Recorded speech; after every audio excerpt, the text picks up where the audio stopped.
We've recently helped one of our estate planning clients sell over $331,000 of estate plans in a single month. And on the other hand, I see a lot of estate planning firms struggle to get even above 100K a month in revenue. So if you're struggling with your estate planning firm to reach 7 figures a year, and I think this scales even higher, right? So if you want to scale to multiple 7 figures, maybe even 8 figures, here are 4 key lessons that we've learned selling over $331,000 of estate plans in a single month. So the biggest problem I see with estate planners, and it's probably also true for financial planners, tax planners, people that offer a service that is very easy to, in a sense, replicate, where there's a lot of competition, right? I think there's over 70 to 80,000 estate planners in the US. The biggest problem I see is just really a lack of proper business structure, but also a lack of differentiation, right? So these are the 2 biggest aspects that I see estate planning firms struggle, who are maybe at that 7-figure mark, slightly below, slightly above. It's just really a grind for them, right? Most of them have to convince every client that they want to work with. It's a very hard and long sales process. Most businesses only grow via referrals, right? So that only scales to a certain point. And then on the back end, right, like there's always this question, why should I go with you as an estate planner, not with the guy that's just down the road, or with LegalZoom that is cheaper than you, right? So there's a very clear problem on the terms of the value proposition that they offer, right? So if you're struggling, if you have that same problem, if you maybe run ads, or if you hired an agency and you just didn't get the results that you were expected, it's also going to be some stuff on the back end that is creating that problem. So let's talk about the 4 lessons that I learned going over $331,000 in a single month. Those are 4 things that you will need to improve, that you will need to work on as an estate planner or any other type of business if you want to scale to that multi-7-figure a year mark. So these 4 things are in order of importance. So first of all, what you need to master is traffic.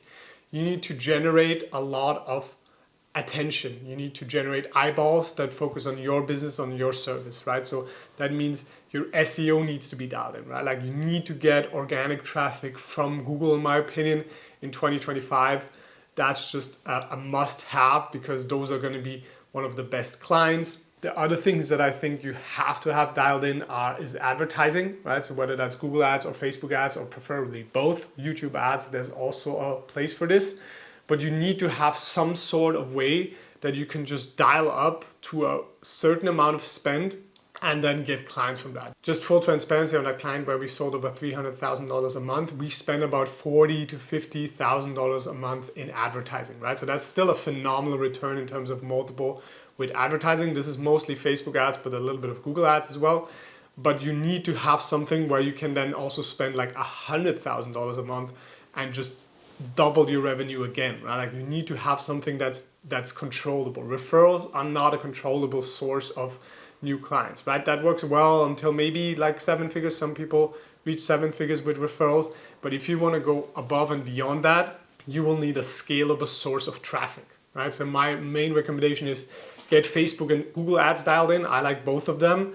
And then also work on the back end SEO so that you have something that you can then use also in your advertising process, but also gets you organic traffic as well. Now, the second point that is going to get you traffic is going to be focusing on long form video content. So over the years, I've created over 200 million views in the estate planning and financial advisor space. And that was mostly through short form content. I've since moved away from just promoting short form content. I think there's still a place for TikTok, YouTube Shorts, Facebook videos, but it's less of a client attraction mechanism than YouTube long form content is, right? So these types of videos where somebody is informing you, educating you in a deep and concise way, there's just no replicating that in a 60-second video, right? And what we've seen with particular clients, there's some very good strategies with YouTube long form content. So the couple things that you can do with long form content is you can post them on your website, you can host them on your website, you can send them to people before they actually meet with you, right? So that means you can send emails, you can send to your list, you can send the videos just as text or something like that, so that people can actually watch a little bit of your content prior to even speaking with you about any estate planning things, right? The second part is people who research on YouTube tend to be normally from the higher, more affluent demographic. They want to do in-depth research. Once they decide to work with you, those are going to be very, very good clients because they already done the due diligence and they've watched hours of your content, meaning the connection to your brand is going to be very, very strong. And the third part is we're using actually a very unknown and secretive strategy where you can use YouTube videos in an advertising cycle and just really print money with this. So we've spent $5,000 last month and we made over $80,000 using this little strategy. It's basically just using the YouTube algorithm to amplify your videos, making it reach more people, and then converting those people with the traditional sales funnels that you have. So second thing that you need to focus on if you want to scale to multiple seven-figure is get your content strategy dialed in. It's 2025. I think almost no business can really thrive without a YouTube channel. You need to differentiate yourself. You need to do the heavy lifting of educating people prior to a sales conversation. If you just rely on people, knowing what you do and knowing how you do things, that's just going to be a recipe for losing it. Now let's talk about number 3, and this is something that I see a lot of businesses struggle with, but it's super, super, super crucial, and it takes a little bit more time than the first two, right? The first two are rather easy to set up. You can have a YouTube strategy going in a couple weeks, or maybe you can sit down in a day and film 10 YouTube videos. That's not the problem. You can film ads in a day. You can have this all set up within a couple of days.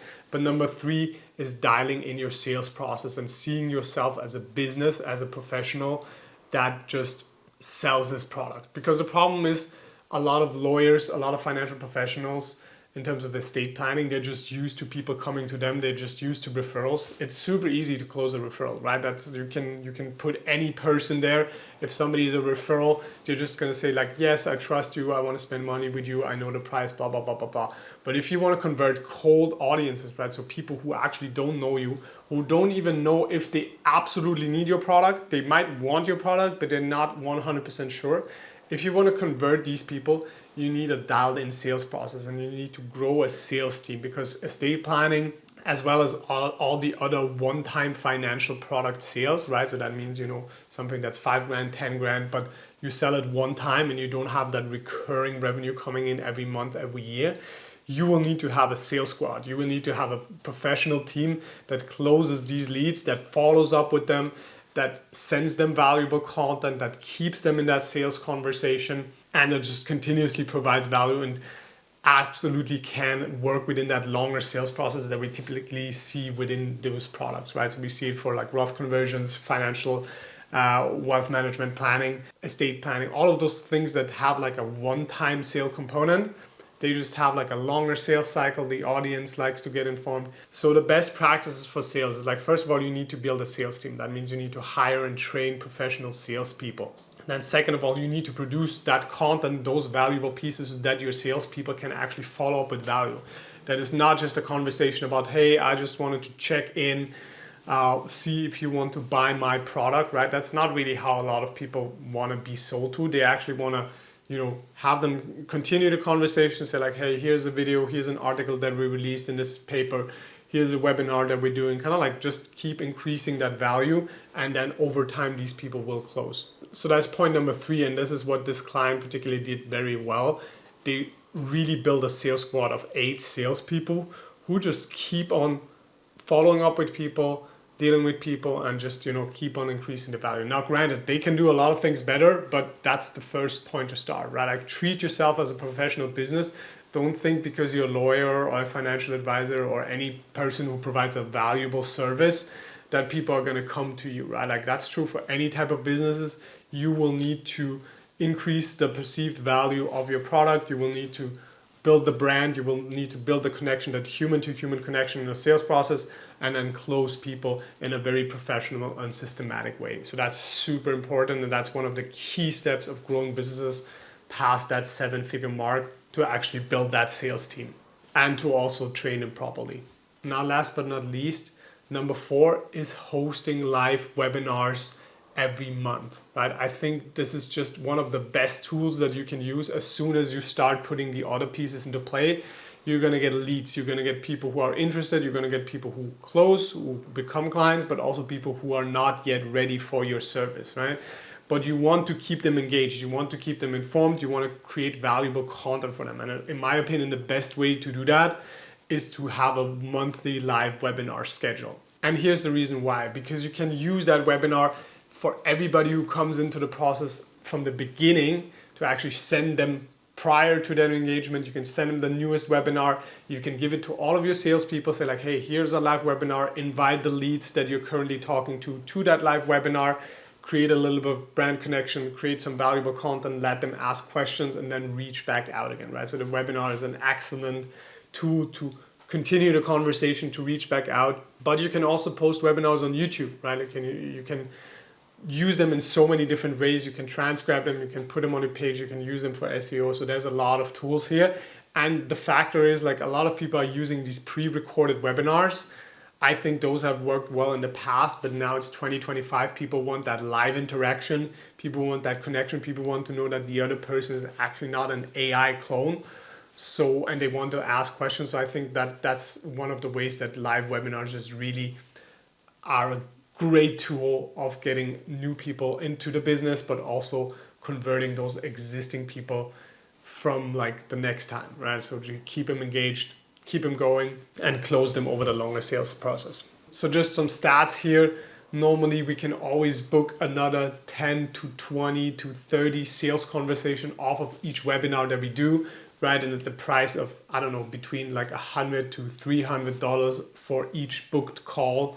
That means each webinar that you do is worth between 3 to 10K of your time. So if that's maybe, it should not take you more than, 4 hours or something like that. 5 hours maybe if you need to script things, that's still a minimum of a $600 per hour activity, which I do think is very, very qualitative. So here are the 4 lessons that I learned working with people who are doing over $300,000 a month and above, right? Like our highest client is doing $500,000 a month and a little bit more. So if you want to fast track your growth from 7 figures or close to 7 figures to multi-7 figures, and you want to build all of that, you want to build your advertising strategy, you want to build your content strategy, your sales team, and your live webinars and everything, and you want to do that fast and with help of us, right? You can find a link below. You can schedule a call with us. Find also the link to our website and to other videos. And we've talked about many of these things in past videos. So here's another video that YouTube thinks you will like. So keep watching that